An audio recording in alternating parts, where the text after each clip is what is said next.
Indian വിമാനങ്ങൾക്ക് പാക് വ്യോമപാത ഉപയോഗിക്കുന്നതിന് നിലവിലുള്ള വിലക്ക് അടുത്ത മാസം 24 വരെ നീട്ടിയതായി പാകിസ്ഥാൻ എയർപോർട്ട് അതോറിറ്റി അറിയിച്ചു. പുതിയ ഉത്തരവിൽ വ്യോമപാത അടച്ചതിനുള്ള കാരണം ഔദ്യോഗികമായി പരാമർശിക്കുന്നില്ല. ഇന്ത്യൻ വിമാനങ്ങൾക്കുള്ള വ്യോമപാത വിലക്ക് ഓഗസ്റ്റ് 24 വരെ നീട്ടി പാകിസ്ഥാൻ എയർപോർട്ട് അതോറിറ്റിയാണ് ഉത്തരവ് പുറപ്പെടുവിച്ചത്. ഇന്ത്യൻ എയർലൈൻസുകൾക്ക് പുറമെ ഇന്ത്യയിൽ രജിസ്റ്റർ ചെയ്ത വിമാനങ്ങൾക്കും ഇന്ത്യൻ എയർലൈനുകളുടെ മറ്റു രാജ്യങ്ങളിൽ രജിസ്റ്റർ ചെയ്ത വിമാനങ്ങൾക്കും വിലക്ക് ബാധകമാണ്. സിവിൽ വിമാനങ്ങൾക്ക് പുറമെ സൈനിക വിമാനങ്ങൾക്കും നിരോധനമുണ്ട്.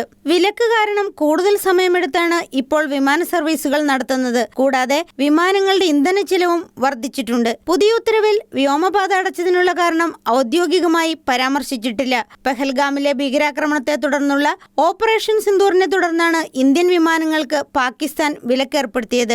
1971 സമാനമായ സാഹചര്യമുണ്ടായിരുന്നു. വിമാന കമ്പനികളുമായി ചേർന്ന് പ്രശ്നം പരിഹരിക്കാനുള്ള ശ്രമം നടക്കുന്നതായി കേന്ദ്ര വ്യോമയാന മന്ത്രി കെ രാംമോഹൻ നായിഡു പറഞ്ഞു. പാക് വ്യോമപാത ഒഴിവാക്കി ബദൽ റൂട്ടുകളിലൂടെ വിമാന സർവീസ് നടത്തുന്ന കാര്യവും കേന്ദ്ര സർക്കാരിന്റെ പരിഗണനയിലുണ്ട്.